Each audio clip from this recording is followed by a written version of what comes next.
بسم اللہ الرحمن الرحیم نحمدہ و نصلی علی رسولہ الکریم اما بعد۔ آج کی ہماری جو یہ نشست ہے یہ دراصل ان مشہور واقعات اور احادیث کے تعلق سے منعقد کی گئی ہے جو عوام میں بہت زیادہ مشہور و معروف ہیں، لیکن ہم نے کبھی تحقیق کی زحمت نہیں کی کہ وہ احادیث یا وہ واقعات جو ہمارے درمیان میں مشہور ہے ان کی شرعی حیثیت کیا ہے، کیا وہ صحیح حدیث سے ثابت بھی ہیں یا ثابت نہیں ہیں۔ اس سلسلے میں مختصر سی یہ سیریز ہم نے شروع کی ہے۔ اللہ تعالیٰ جہاں تک بھی اس کو پہنچائے، یہ آپ لوگوں کے اخلاص ہمارے اخلاص پر مبنی ہے کہ اللہ تعالیٰ اس تعلق سے، اس میدان سے کتنی خدمت ہم سے لے رہا ہے۔ بارہا بہت ساری احادیث ہیں، بہت سارے واقعات ہیں جو ہم دینی مجالس میں سنتے اور سناتے رہتے ہیں۔ بہت ساری مرتبہ ہوتا یہ ہے کہ کچھ واقعات جو سنتے چلے آ رہے ہیں، ہم نے اپنے بڑوں سے یا کسی دینی وعظ و نصیحت کرنے والے سے سنا، اس نے بھی تحقیق نہیں کی، ہم نے بھی اس کو تحقیق سے نہیں وہ کیا، اور اس کو آگے اسی طریقے سے ہم بیان کرتے رہتے ہیں۔ بہت ساری چیزیں ہیں، بہت سارے واقعات ہیں جو اس طرح کے عوام میں اور معاشرے میں گردش کر رہے ہیں۔ ہم کوشش کریں گے کہ جتنے مشہور واقعات یا احادیث کے نام سے چیزیں ہیں اور وہ صحیح سند کے ساتھ میں ثابت نہیں ہیں، ان کو آپ حضرات کے سامنے پیش کریں۔ جن میں سے ایک بڑا مشہور واقعہ ہے، اگر آپ دینی مجلسوں میں شرکت کرتے ہیں اور دینی ماحول سے آپ کا لگاؤ ہے، علماء کرام کی مجالس میں یا تبلیغ و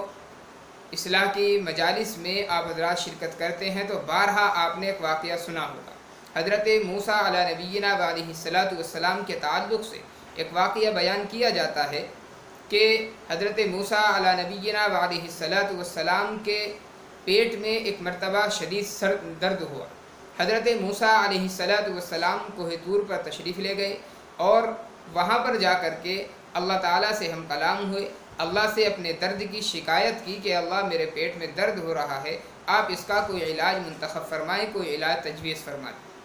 اللہ تعالیٰ نے حضرت موسیٰ علیہ الصلاۃ والسلام کی جانب وحی بھیجی کہ موسیٰ فلاں جنگل میں جاؤ اور وہاں پر فلاں بوٹی تمہیں ملے گی، اس بوٹی کے پتے تم چبا لینا، تمہارے پیٹ کا جو درد ہے وہ صحیح ہو جائے گا۔ کچھ لوگوں نے اس بوٹی کا نام بھی باضابطہ ذکر کیا ہے، ریحان اس بوٹی کا نام ہے۔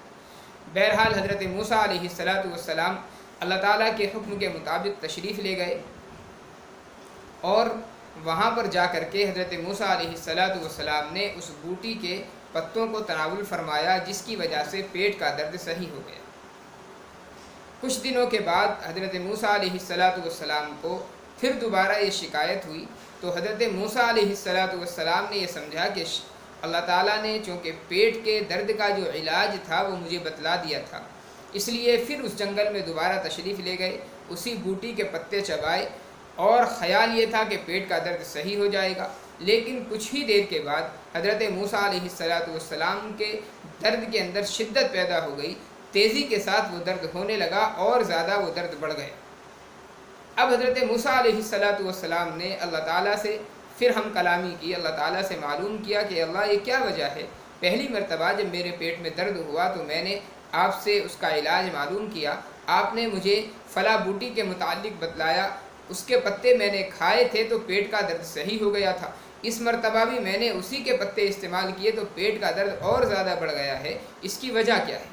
اللہ تعالیٰ نے فرمایا کہ موسیٰ، معاملہ دراصل یہ تھا کہ پہلی مرتبہ جب پیٹ میں درد ہوا تو تم ہمارے پاس اپنی شکایت لے کر کے آئے تھے اور ہم نے اس کا علاج تجویز کیا، ہم نے ان پتوں کے اندر شفا ڈالی تو ان پتوں سے آپ کو شفا حاصل ہو گئی۔ اس مرتبہ تم نے اپنے درد کی شکایت ہم سے نہیں کی بلکہ ڈائریکٹ ان پتوں کو جا کر کے استعمال کیا۔ موسیٰ، شفا ان پتوں میں یا جڑی بوٹیوں میں نہیں ہے، شفا تو اصل ہمارے حکم کے اندر تھی، ہم نے پہلی مرتبہ تمہیں حکم دیا تو شفا ان پتوں کے اندر آ گئی، دوسری مرتبہ ہمارے حکم کے بغیر تم نے ان پتوں کو استعمال کیا، اس لیے شفا حاصل نہیں۔ ایک بڑا مشہور واقعہ ہے جو بہت سی مجالس میں آپ نے سنا ہوگا اور ہم میں سے بہت سارے لوگ وہ ہیں جنہوں نے اس واقعے کو بیان بھی کیا ہوگا۔ اس کی تاریخی حیثیت کیا ہے، سند کے اعتبار سے واقعہ صحیح ہے یا نہیں صحیح ہے، حدیث کی کس کتاب کے اندر اس واقعے کا ذکر ہے؟ تو جب اس کی تحقیق کی گئی تو اس واقعے کا جو ذکر ملتا ہے وہ جامع السعادات نام کی ایک کتاب میں ملتا ہے۔ جامع السعادات یہ اسلامی فلسفے کے تعلق سے کتاب ہے، کئی جلدوں کے اندر یہ کتاب لکھی گئی ہے، اور اس کے جو مصنف ہیں محمد مہدی النراقی ہیں، جو ایک شیعہ عالم ہیں۔ انہوں نے اپنی کتاب کے اندر اس حدیث کو، اس واقعے کو ذکر کیا ہے، لیکن انہوں نے ذکر کرتے وقت ایک تو یہ کہ اس کی کوئی سند ذکر نہیں کی کہ انہوں نے اس واقعے کو کہاں سے لیا اور کس آدمی سے سنا، پھر اس نے کس آدمی سے سنا، اس طرح کی کوئی سند محمد بن مہدی العراقی نے کوئی سند اس کی ذکر نہیں کی ہے۔ دوسری چیز یہ کہ محمد مہدی النراقی جو جامع السعادات کے مصنف ہیں، انہوں نے جو یہ واقعہ ذکر کیا ہے اپنی کتاب کے اندر، انہوں نے کتاب میں واقعہ ذکر کرنے سے پہلے ہی صراحت کر دی وفی الاسرائیلیات کہ یہ جو واقعہ ہے یہ اسرائیلی روایات میں سے ہے، یعنی صحیح سند کے ساتھ یہ واقعہ ثابت نہیں ہے، اسرائیلی روایات میں سے یہ ثابت ہے۔ محمد بن مہدی العراقی کی جو عبارت ہے، عربی عبارت اس واقعے کی، وہ بھی آپ لوگ ذہن نشی کر لیں۔ محمد مہدی نے جو عبارت ذکر کی ہے وفی الاسرائیلیات ان موسیٰ بن عمران اعتل بعلت فدخل علیہ بنو اسرائیل فعرفوا علتہ فقالوا له لو تداویت بکذا لبریت فقال لا اتداوى حتى يعافيني الله من غیر دواء فطالت علته فأوحى الله إليه وعزتي وجلالي لا أبرأك حتى تتداوى بما ذكروه لك فقال لهم داووني بما ذكرتم فداووه فبرئ فأوجز في نفسه من ذلك فأوحى الله تعالى إليه أن أردت أن تبطل حكمتي بتوكلك علي فمن أودع الأقاطير منافع الأشياء غيري۔ یہ جامع السعادات کی عبارت ہے، جلد نمبر 3 صفحہ نمبر 228 پر یہ روایت محمد بن مہدی النراقی نے ذکر کی ہے، شیعہ عالم ہے، اور بغیر کسی سند کے انہوں نے واقعے کو ذکر کیا۔ مزید یہ کہ انہوں نے خود اس بات کی صراحت کر دی وفی الاسرائیلیات کہ یہ جو واقعہ ہے اسرائیلی روایات میں سے ہے۔ ایک کتاب اور ہے صحیح ابن حبان، اس کتاب کے اندر بھی اس واقعے کی صراحت ملتی ہے۔ حضرت ابو ہریرہ رضی اللہ تعالیٰ عنہ سے اس واقعے کو روایت کیا گیا ہے، لیکن اس کی جو سند ہے وہ بھی صحیح نہیں ہے، اس کی سند بھی ضعف کے درجے کی ہے۔ بہرحال یہ اسرائیلی چونکہ روایت ہے، اور اسرائیلی روایت کہتے ہیں ایسی روایت کو جو یہودیوں اور عیسائیوں سے ہم تک پہنچی۔ پھر ان میں سے بعض روایتیں تو وہ ہوتی ہیں جو انہوں نے باضابطہ بائبل سے یا تلمود سے اپنی مذہبی کتابوں سے نقل کیا ہوا ہوتا ہے۔ کچھ روایات وہ ہوتی ہیں جو سینہ بسینہ نقل ہوتی چلی آئی، اور اہل عرب میں جو یہود و نصارہ تھے انہوں نے ان پر اعتماد کیا ان واقعات پر، اور وہ مشہور و معروف واقعات تھے۔ یہ اسرائیلی روایت کا حکم کیا ہے؟ آیا اس کو بیان کرنا درست ہے یا بیان کرنا گناہ کا باعث ہے؟ کیا ہے؟ تو اس سلسلے میں علماء لکھتے ہیں کہ اسرائیلی روایات دراصل 3 قسم کی ہوتی ہیں۔ کچھ روایتیں وہ ہیں جن کی تائید قرآن و حدیث سے باضابطہ ہوتی ہیں، کچھ واقعات وہ ہیں جو دیگر پرانے سابقین انبیاء علیہ السلام کے واقعات یہود و نصارہ سے منقول ہیں، لیکن قرآن و حدیث سے بھی اس کی تائید ہوتی ہے، جیسے حضرت موسیٰ علیہ السلام کا دریا کو پار کرنا، یا فرعون کا دریا کے اندر غرق ہو جانا، یا حضرت موسیٰ کی قوم کا میدان تیہ کے اندر سرگرداں اور حیران و پریشان ہونا۔ تو یہ جو واقعات ہیں یہ ایسے ہیں، قرآن کریم سے بھی ان واقعات کی تائید ہوتی ہے، تو ایسے واقعات کو بیان کرنا بلا تکلف جائز ہے، چونکہ صحیح سند کے ساتھ میں وہ روایات ثابت ہیں، وہ واقعات ثابت ہیں۔ کچھ واقعات وہ ہیں جن کی تردید باضابطہ ثابت ہے، جن کا